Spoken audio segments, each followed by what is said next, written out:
Hi, this is Dr. Gregory Sadler. I'm a professor of philosophy and the president and founder of an educational consulting company called Reason.io, where we put philosophy into practice. I've studied and taught philosophy for over 20 years, and I find that many people run into difficulties reading classic philosophical texts. Sometimes it's the way things are said or how the text is structured. But the concepts themselves are not always that complicated, and that's where I come in. To help students and lifelong learners, I've been producing longer lecture videos and posting them to YouTube. Many viewers say they find them useful. What you're currently watching is part of a new series of shorter videos, each of them focused on one core concept from an important philosophical text. I hope you find it useful as well. Francis Bacon, in his Novum Organum, is going to distinguish four classes of idols of the human mind. That's ways in which we typically go astray in our thinking, our reasoning, our discourse, and our investigation of things. And he saves for last the one that he actually devotes the greatest discussion to, which is the idols of the theater. And he's actually going to use this as a very interesting metaphor or analogy, using some of the same language that one might use to talk about plays that are going on. And so he begins in section 44, saying there are idols which have crept into human beings' minds from various dogmatis, right, of peculiar systems of philosophy. And systems of philosophy, that's a little bit of an introjection in the English translation. It's just of philosophies, right? But it is particular philosophies, because he's going to name a number of them, or they have crept into our mind, and he's going to insist on this twice, both here and when he picks it up again a little bit later. Perverted rules or laws, legibus in this case, of demonstration. So we could think about this as not just demonstration in the deductive sense, but in a very broad sense of making a case, of arguing for something. And so it's not just having an actual substantive system of philosophy. It could also be going wrong with how you're doing science or doing things that are derived from the various sciences. So he says, we call these idols of the theater. Why? We regard all the different systems of philosophy that are received or imagined as plays. They're like plays that we're used to. And we could think today not just of plays on a stage, but of video work. Could be short ones, like we have, the YouTube Shorts and Facebook Reels and all of that. And those are often part of larger compositions. They're not just a skit or some, 1.5 minute thing. They might be part of a 2-hour movie. But movies aren't actually real. Even documentaries and reality TV isn't really real. It's all been edited and staged, right? So how are philosophies like plays? He says they're like so many plays brought out and performed, creating fictitious, so, that's basically just a transliteration of the Latin, and theatrical, so scenicos, worlds, mundos, right? Scenicos. Think of the scenery, the backdrop that you have, right? It's not real, but while you're suspending disbelief, you treat it as if it were real. So he's going to go on and say, we're not just talking about the present systems or of ancient philosophy. Any philosophy that you think of could, in fact, be a play like this, right? And it's not just the general systems themselves, but as he's going to tell us, It could be the many elements and axioms of the sciences which have become inveterate by tradition.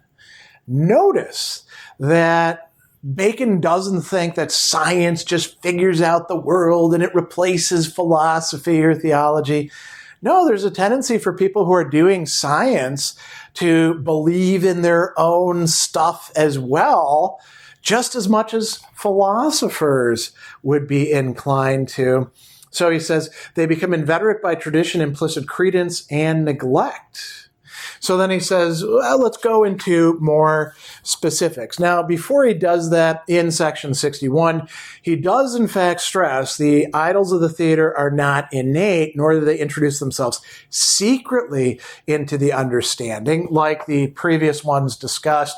The idols of the cave, the idols of the tribe, those are things that could be innate, or, the idols of the marketplace having to do with language. Well, we're not always aware of what we're doing, but when we take on a philosophy or a piece of a philosophy, we kind of know what we're doing. So once again, he says they are instilled by the fictions of theories and depraved rules of demonstration. And then he says, we're not going to try to refute all of them. That's not our business here. We just want to put ourselves on guard towards these. And he says, we're not going to enter into individual confutations, but let's talk about the sects and the general divisions of these species of theory. That's mostly what he's going to discuss. Secondly, something further to show there are external signs of their weaknesses. And last, we must consider the causes of so great a misfortune. So, in 62, he's going to start distinguishing how we go wrong, how philosophers go wrong. And he says the idols of the theater or of theories are numerous and maybe still more so. Why? Unless men's minds had been occupied for many ages in religious and theological considerations and civil governments had been averse to novelties, so that, there is no doubt many other sects of philosophers and theorists would have been introduced, like those who formerly flourished in diversified abundance among the Greeks. There were a lot of different schools of Greek philosophy in ancient times, many of which people by Bacon's time are quite familiar with because their texts have been either available for a long time or rediscovered. Then he's going to say, yeah, okay, that's the case. How do philosophers typically go wrong? And by philosophers, we're talking very broadly, so this includes scientists as well. He says, in general, men take for the groundwork of their philosophy either too much from a few topics or too little from many, and we've got too narrow a basis of experiment in natural history and deciding on too scanty grounds. And so the theoretic philosopher, which he's actually going to call very soon the sophistic, the theoretic philosopher seizes various common circumstances by experiment without reducing them to certainty, or examining and frequently considering them, and relying on the mediation and activity of their wit. They think they know what's going on, so they apply that. Then we have a second type. There are other philosophers who have diligently and accurately attended to a few experiments and have presumed to deduce and invent systems of philosophy forming everything in conformity to them. So too narrow of a scope of information that then they blow up into a general theory of everything. And that's what he's going to call the empiric. The third he singles out, from their faith and religious veneration, introduce theology and traditions, the absurdity of some among them having proceeded so far as to seek and derive the sciences from spirits and genii. And so he says, so we got three sources of error, three species of false philosophy: sophistic, empiric, and superstitious. In the next three sections, he's going to unpack each of these. And who does he pick as the representative of the sophistic or theoretical philosophy? Aristotle. Now, if we look carefully at Aristotle's works, particularly considering Bacon's criticisms of them, is his picture that he draws of Aristotle actually borne out? Maybe in parts, not really so much. He says that Aristotle essentially imposes a logic. He brings up the categories, for example, onto the natural sciences of physics and biology. And so, therefore, Aristotle's work is not really applicable. And, to be sure, we don't really rely on Aristotle's physics or biology anymore because it turns out to be wrong. Is it really the case that Aristotle is doing what Bacon said? Maybe not. He says that he corrupted natural philosophy by logic, forming the world of categories, assigned to the human soul the noblest of substance, a genus determined by words of secondary operation, treated of density and rarity by the frigid distinctions of action and power, and we could go on. And the point is here, if you're going to buy into Aristotle, that would be falling into, at least as far as the biology and physics goes, the ethics, maybe that's still good. The psychology and the rhetoric, maybe still good, right? But if you're doing the physics stuff, that's idols of the theater. And Bacon points out that there were other people doing fairly decent natural science before Aristotle: Anaxagoras, Democritus, Parmenides, Empedocles, Heraclitus. They exhibit some sprinkling of natural philosophy, the nature of things, and experiment, whilst Aristotle's physics are mere logical terms, right? Okay, so that's, whether it's true or not, that's one way of understanding a species of the idols of the theater. What about the empiric? So when we think, it's very funny to see, Aristotle's not an empiricist in this case, because oftentimes we contrast him against Plato as being that. What Bacon actually has in mind are the alchemists of his time engaging in a kind of weird precursor to chemistry, and this guy Gilbert, who's very interested in magnetism. And what's the problem with those people? Well, they do experiments. So in a way, they're doing better than Aristotle was, who's not actually doing real experiments. But they extrapolate from the field that they're studying to everything else. So everything is magnetism, or everything is alchemy, or, we could pick whatever we want. If we had sociologists in the present, or psychologists, whatever theory they've got going that they've derived from their case studies. That's how mankind in general is, right? So, he's going to be quite concerned with that. He says the empiric school produces dogmas of a more deformed and monstrous nature than the sophistic or theoretic school, right? And then we come to what he calls the corruption of philosophy by the mixing it up with superstition and theology. And he says that this is of a much wider extent, at least in his time, and is most injurious to philosophy, both as a whole and in parts. Why? Because the human understanding is no less exposed to the impressions of fancy than those of vulgar notions. He says the disputatious and sophistic school, like Aristotle, entraps the understanding, whilst the fanciful, bombastic, and as it were, poetical school flatters it. It flatters the intellect, makes it think that it's smarter than it is. Who does he have in mind here? Well, he names Pythagoras, right? Where the superstition is coarse and overcharged. But then he talks about Plato. It's more dangerous and refined in Plato and his school. And then he says, well, we can also find it in the present in some branches of other systems of philosophy.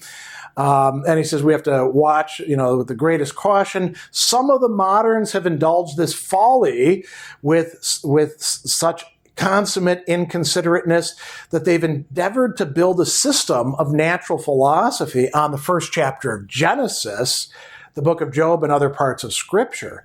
So this isn't all Christians, of course. As a matter of fact, there were plenty of Christians who were like, yeah, you can't do philosophy that way. That's not the way physics works. What the hell are you doing there? But there were some who were using, Genesis, Job, and other parts of the Bible to say, here's our vision of the universe, right? So all three of these are problematic, he's going to say. But that's not everything. And in section 66, he says, we must now consider the faulty subjects for contemplation, especially in natural philosophy. And he's going to distinguish a number of these. Very interestingly, the first one that he talks about is the people who focus on the mechanical arts. Those who think that everything can be reduced down to mechanism. That, for example, not only the world, but the human being is just a machine, and that leads to thinking that we can reduce everything down to its elements. He calls this the fiction of elements and their cooperation in forming natural bodies. Another, he says, arises when we reflect on the liberty of nature, meaning that nature produces a whole variety of living things, even non-living things, particular species, animals, plants, minerals, and is easily led to imagine there exist in nature certain primary forms which nature is striving to produce, and all variation arises from some impediment or error in completing her work, or from the collision or metamorphosis of different species. And he says this leads to believing in occult properties and specific powers. And he gives us a little caution here about physicians, people who are studying physics. They do need to take into account when things are mechanical, where there are elements, or where there could be hidden properties, right? But they want to oversimplify, and that's bad for doing science. He talks about wanting to reduce secondary to first qualities, and they would do better to actually pay attention to third and fourth qualities, things that are even further removed. He then goes on to talk about stationary principles of things, buying into this as sort of a dogma, right? He says that a greater evil arises from the contemplation and investigation of these stationary principle of things, rather than the active by which things are actually created. The former serve for discussion, the latter for practice. And so, again, we need to actually pay attention to things. And then he's going to finish up this section by saying that there's a tendency to ignore what he calls intermediate objects. So, people want to get all metaphysical, we would say, in the present. They want to reduce everything down to prime matter, which you can't see. It's a pure abstraction. He says if you want to make progress, you need to actually pay attention to the middle ground that we actually live in, and you might actually make some progress in understanding these sorts of things. So he says, people in their systems and contemplation bestow their labor on the principles of things and the extreme limits of nature. All utility, usefulness, and means of action consist in the intermediate objects. Then in 67, which is going to bring this to a close, he's going to talk about the intemperance of systems and giving or withholding assent. So the idea is we should probably be in the middle in a nice mean. He talks about some people being or producing philosophy that is positive and dictatorial. Positive in the sense that it sets something out there and says, you need to believe this. And then there's a counter skepticism saying, well, we don't really know, and vague, unbounded inquiry. Now, it's not a surprise that he associates the positive and dictatorial with who? Aristotle. Aristotle took logic. He liked logic so much. the organum, right? That's why Bacon is offering a Novum Organum, a new set of tools, and imposed it on everything else. He's a dictator. He's telling everybody how they have to do philosophy. Okay, that makes sense, right? Given what he thinks. And then he talks about who? Skepticism. Plato. Why Plato? Says the school of Plato introduced skepticism first, as it were, in joke and irony from their dislike to Protagoras and Hippias and others who were kind of skeptical, right? Protagoras, man is the measure of all things. But then what happens historically? The Platonic Academy takes a skeptical turn. And he's going to contrast this against Pyrrhonian skepticism. Pyrrho was another philosopher who founded a skeptical school. But in the turn to skepticism in the academy, what we actually get is a kind of mitigated skepticism. He says they don't confound all inquiry like Pyrrho and his disciples, but hold doctrines which they can follow as merely probable, right? And Bacon is going to say, these kind of come to the same thing. When you can't say something for sure, everything begins to languish. Men turn aside into pleasant controversies and discussions and into sort of wandering over subjects rather than any rigorous investigation. At least with Aristotle, you get rigorous investigation, which of course turns out to be wrong. But with Platonism, it starts turning into a kind of game.